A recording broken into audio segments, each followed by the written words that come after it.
Good morning to all of you. Today I will resume my discussion on Elegy Written in a Country Churchyard by Thomas Gray. And we have already completed the first 18 stanzas. Now today I meant to resume from 19th stanza onwards. Now during the last 2 or 3 stanzas we have seen that Gray is satirizing, is criticizing the manners, the customs of the aristocratic people, especially the traditions, the customs of some poets, some writers to dedicate their writings to other aristocratic people just for fame and fortune and publicity. And he differentiates these villagers who lie dead, who are buried under these graves, and also the villagers who are alive, both these villagers, those who are alive and those who are dead, they form a continuous tradition, a tradition which belong to, especially to rural life. So Gray is differentiating and contrasting 2 ways of lives, of the city and of this village. And he says that far from the madding crowd's ignoble strife, their sober wishes never learn to stray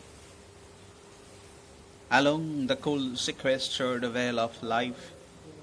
They kept the noiseless tenor of their way. Notice, let me first paraphrase these lines. Their sober wishes, obviously the sober wishes refer to the wishes, desires of the village, of the villagers, and wishes are very sober, that is humble, peaceful, not sophisticated, nothing pompous about it. So their sober wishes, their humble wishes, their common wishes never learn to stray. Stray means to deviate into wrong way. So their wishes, their desires never learned to deviate. To deviate towards the madding crowd's ignoble strife, which is far from their own ways. Actually, this line could be misinterpreted. Be careful. Their sober wishes never stray to the madding crowd's ignoble strife. Their ways are different from the ways of the citizens, of the people of the cities like London's, who are sophisticated. And what are their ways? Their ways, their life is full of ignoble strife, base, dishonorable struggle. And the people of the city, the citizens, are called crowd, maddening crowd. Madding means maddening. So these villagers never went to the ways of the citizens, ways of the maddening crowds who live and like a life of ignoble strife, that is dishonorable, base struggle. So these villagers are peace-loving people. They never learned how to deviate from their own course, their own peaceful life, their own peaceful desires. They never went far away, far from their own life and to the life and the styles and the lifestyles of the citizens. Now this phrase, the far from the madding crowd, later on will be used by another great 19th century novelist, Thomas Hardy, for the title of one of his great novels. and that novel is called Far from the Madding Crowd. Obviously, Gray is distinguishing the lifestyles of the villagers and the lifestyles of the citizens. Along the cool, sequestered vale of life, they kept. So the line should be like this. They kept the noiseless tenor of their way along the cool, sequestered vale of life. So they never deviated to the life of the citizens. They kept their ways. They kept their ways along the cool, sequestered vale of life. So this village life is metaphorically called or described as a cool. Cool means cool, sequestered. Sequestered means withdrawn, retired, and cool means very calm, peaceful, withdrawn valley of life. So this village, this life of the villagers is called, metaphorically called, cool, sequestered vale of life. So they followed this way, along these valleys. Their ways went through these valleys, not to the cities, not to the maddening crowds, ignoble strife. They maintained the noiseless tenor. Tenor means course or ways or career. Noiseless means again referring to the word sober of the second line. So they maintain the sober, peaceful, silent tenor, that is course of their way. So their way is silent. Their ways are sober, peaceful. And the place they follow, the place they live in, this valley or a village, countryside, is a cool, sequestered life, a calm, peaceful, withdrawn from the maddening crowd, withdrawn from the city's cacophony, noise. So they live peacefully, in a peaceful way, with their sober wishes. Their wishes are limited. Okay? So, what is the motive, central motive that you find in this stanza? Is that Gray is again contrasting the ways of the citizens who love hasty life, maddening life, ignoble life. They are always in pursuit of materialistic glory, publicity, popularity, wealth, possession. But no, these people are simple. Were simple, are simple. They loved peaceful life, withdrawn, retired life, cool life. Their tenor, that is the course of their ways, course of their life, collectively is called noiseless and sober. These two words are very important. Sober, noiseless. Okay? Let me move on to the next stanza. The same theme continues. The same theme, that is the contrast between this glory of the people of the city and the lack of glory, the peaceful, sequestered life of these villagers.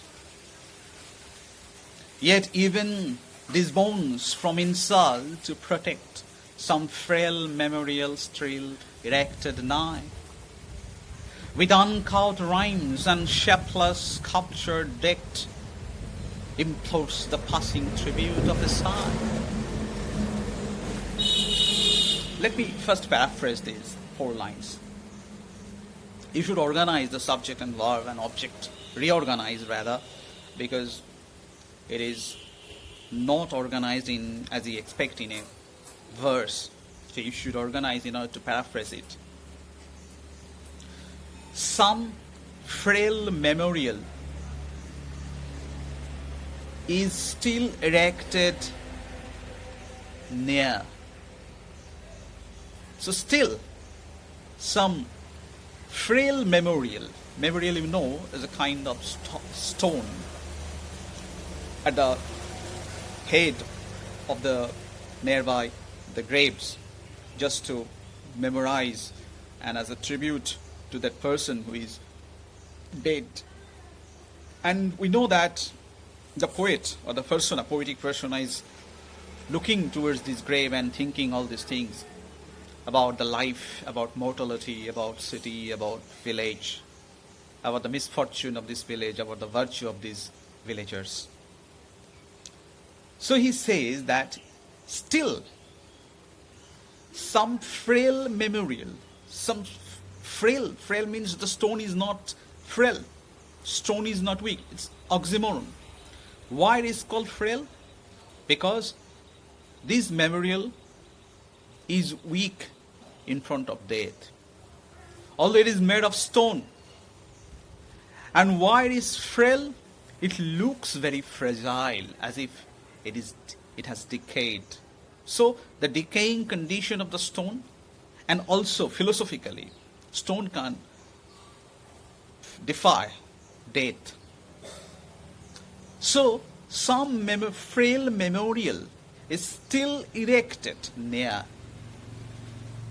Who has erected? Perhaps any of the villagers or some of the villagers. They have erected this frail memorial near the graves of these villagers. Near where? Near even these bones. These bones means, it signifies, bones means the part for the whole. The bones refer to the dead bodies. That is, the graves. So near the graves, some fair, weak or decayed memorial stone has been erected, has been found by some villagers to protect these graves, that is, these dead bodies, from insult. You know that the dead bodies, when they are buried under grave, and it's hard to know after many years that there are buried some bodies beneath the surface. So what we do, we place some marks, some stones, both as a tribute and also to remind the people, that is living people, that here are some dead bodies. Don't disrespect them. You should not dishonor these dead bodies by walking over it. So it would be a symbolic insult to those dead bodies, even though they are dead. So that's why memorials, graves, they are protected, they are marked with writings, with flowers, with trees. So these villagers are not famous. They are not citizens. They are not aristocratic people, wealthy people. But still, they have some frail memorial stones in front of their or near their graves, built by some of these villagers. Contrast these frail memorial stone with the storied urn, decorated urn, and the rituals, hymns in the church, sung as a tribute, built as a tribute for the aristocratic people when they die. So again the contrast between those, their death, and these death of these villagers.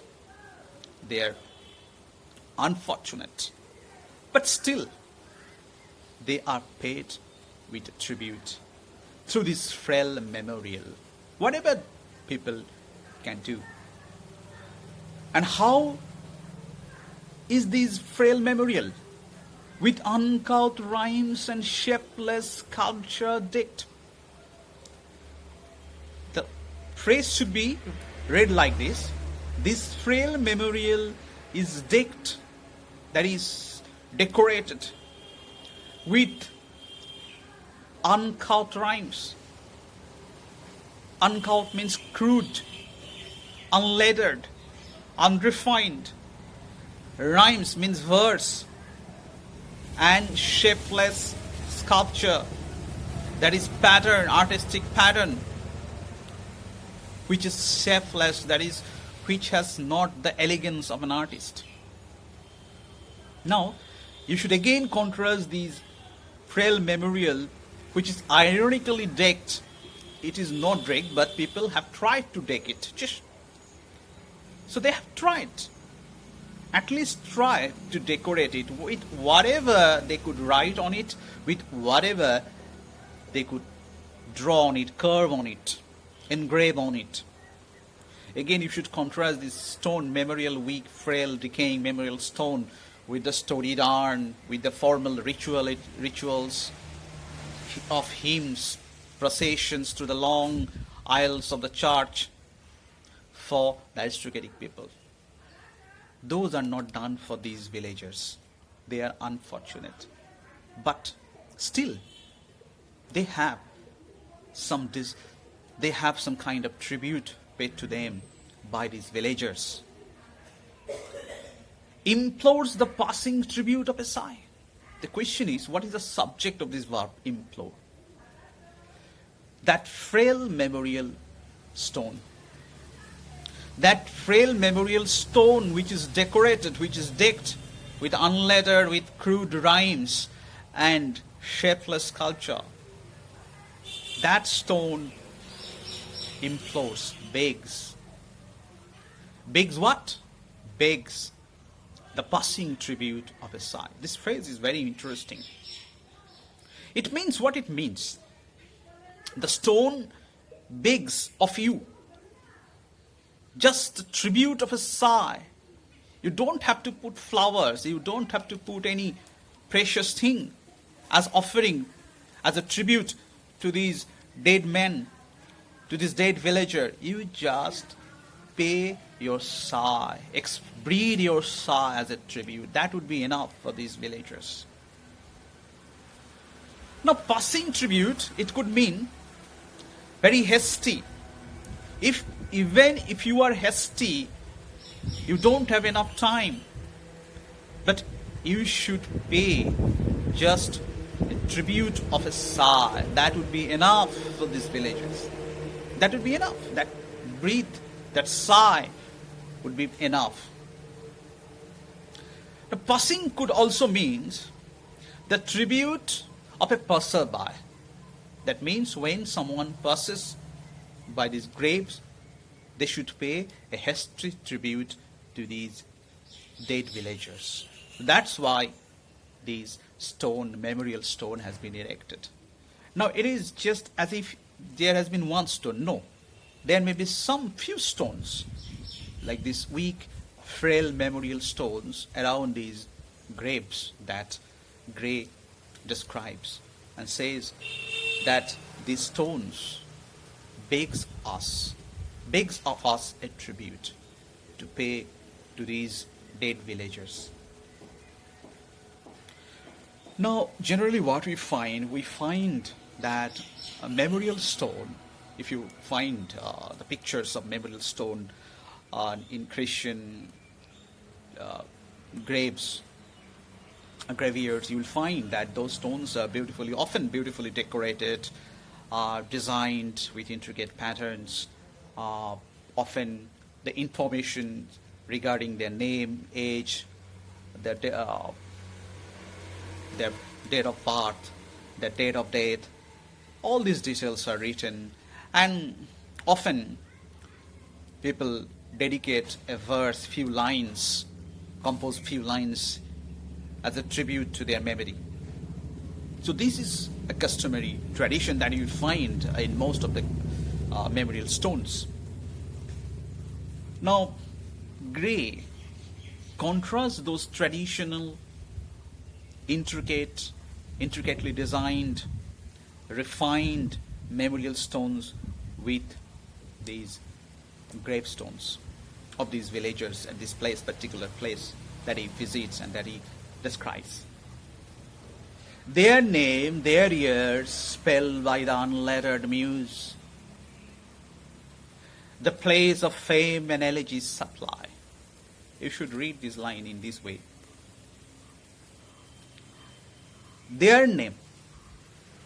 their years, there is a number of years that is there from the birth to death, spelt by the unlettered muse. This information regarding their years, their name, spelt means are written. But it is ironic, it is misspelt, not spelt. Why? Because the muse, that is the writer who has graved on it, on this stone, he or she was unlettered. That is, not so educated. That's why perhaps he or she misspelled the information, the name, the age. But that doesn't mean anything. The intention is important. So these name, the years, supply, that is fill up, provide the place of fame and elegy. So instead of any elegy, any long written verse in memory of these villagers,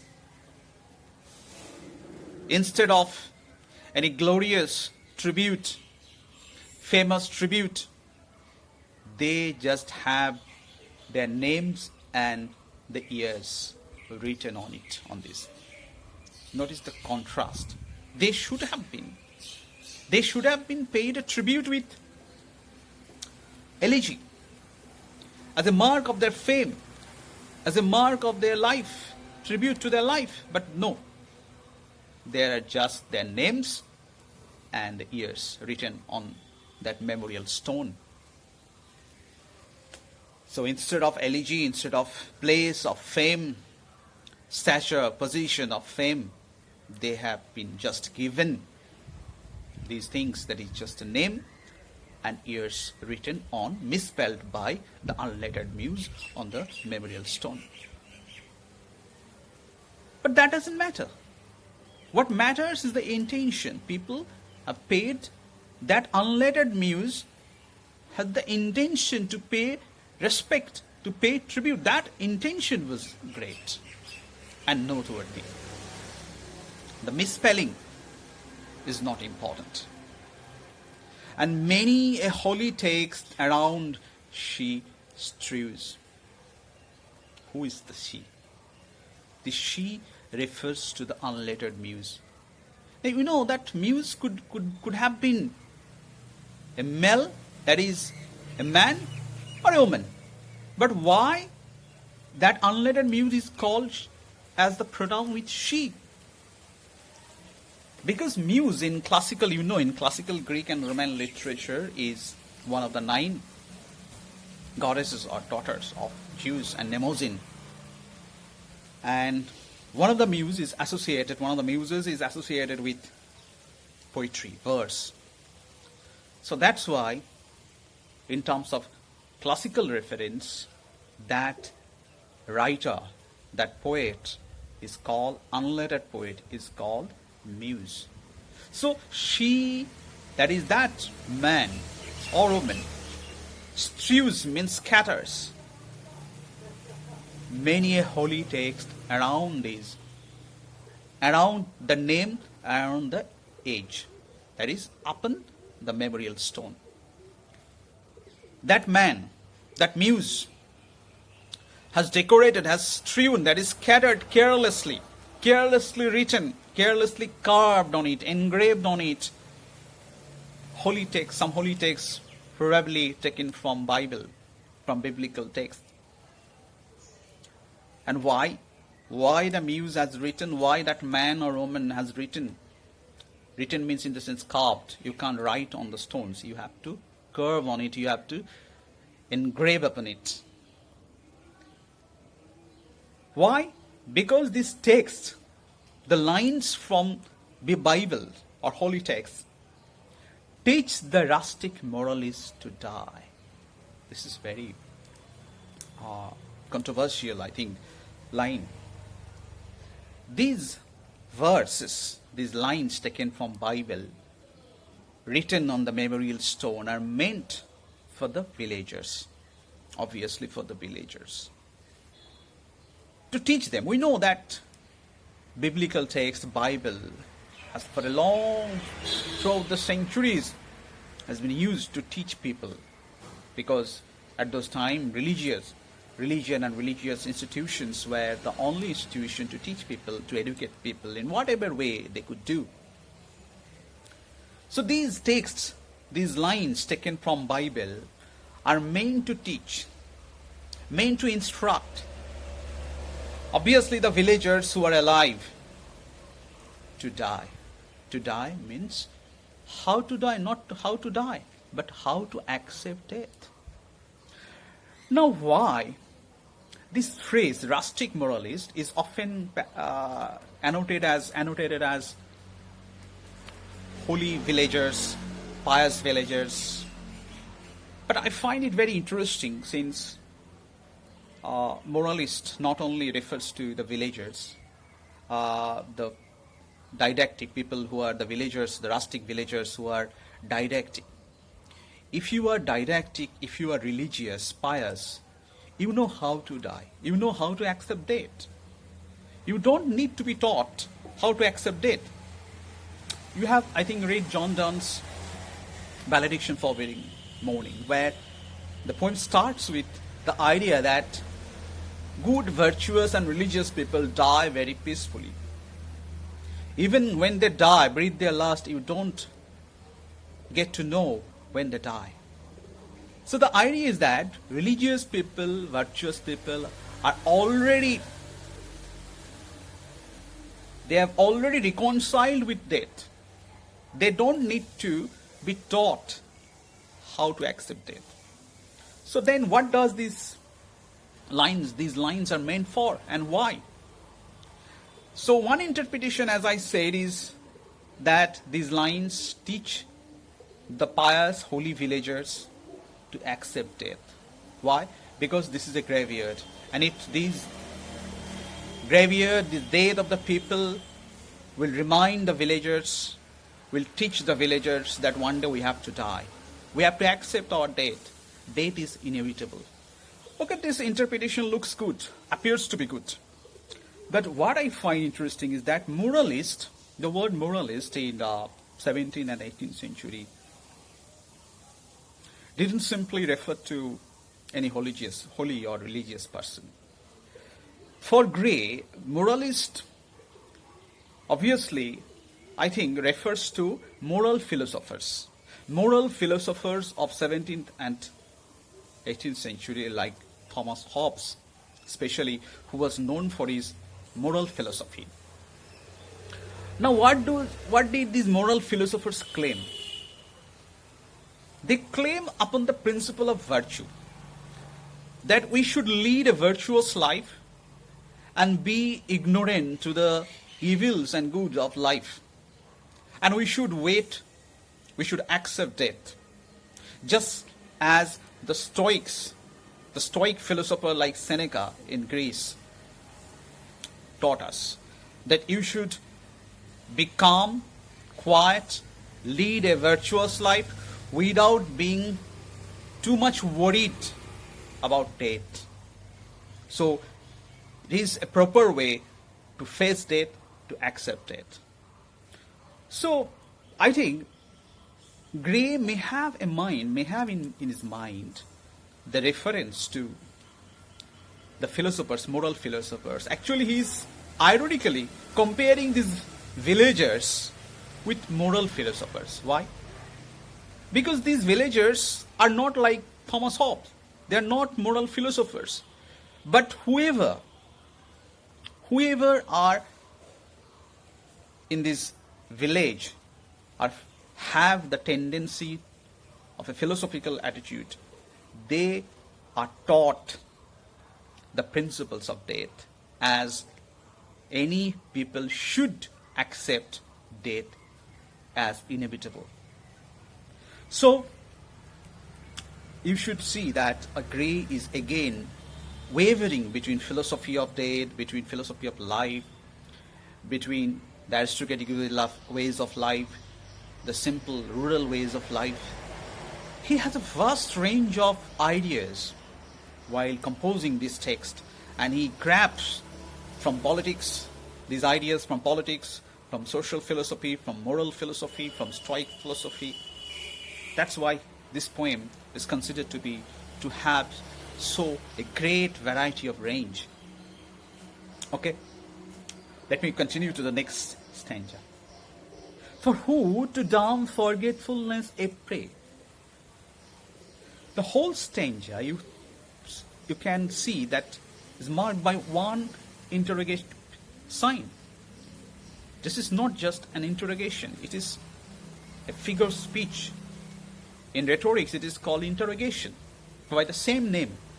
But interrogation in rhetorics mean these interrogations don't need any answer.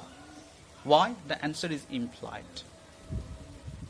After reading this question, after reading this interrogation, we'll find what is the answer.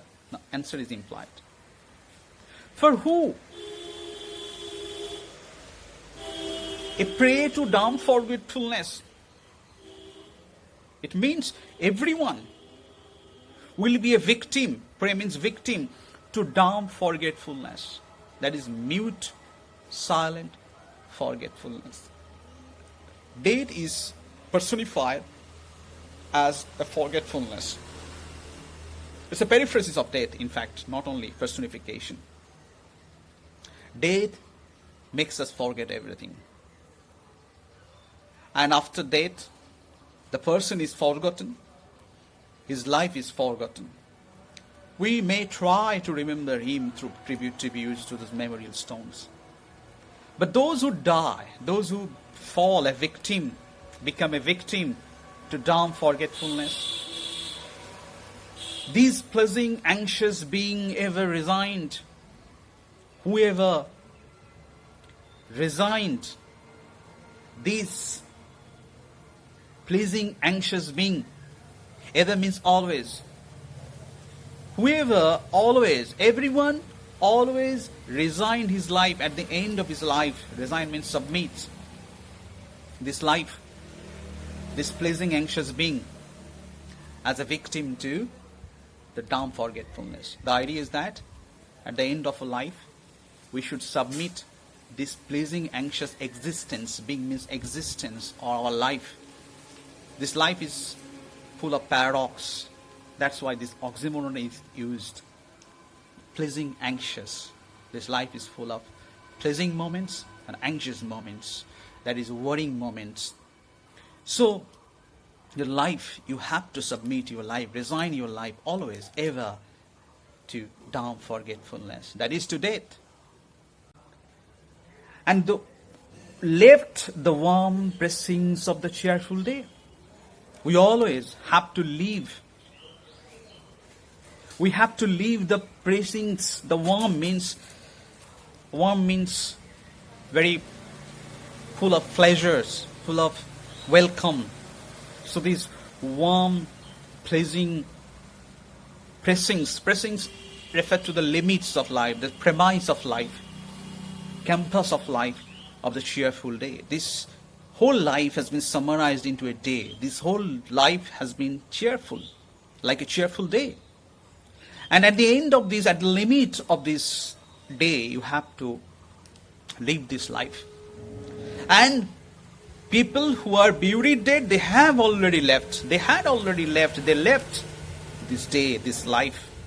They had become the victims of dumb forgetfulness. Nor cast one lingering look behind. Didn't they cast? It's a question. Didn't they cast? Yes, they did cast. They cast one longing, lingering look. Through this alliteration, he wants to say that when we die, just before death, we had a desire. Longing, desire. Longing means desire. Look means look back to the life which we are submitting, which we are ending and accepting death. So just before death, we still have one last look back to our life that we are living. Cast just one longing look. Lingering means delaying. We want to delay just for one moment before our death. We hesitate to accept death. Although philosophers teach us, moral philosophers teach us, Stoics teach us how to accept death. These verse lines around these gravestones teach us that we should accept death calmly, peacefully.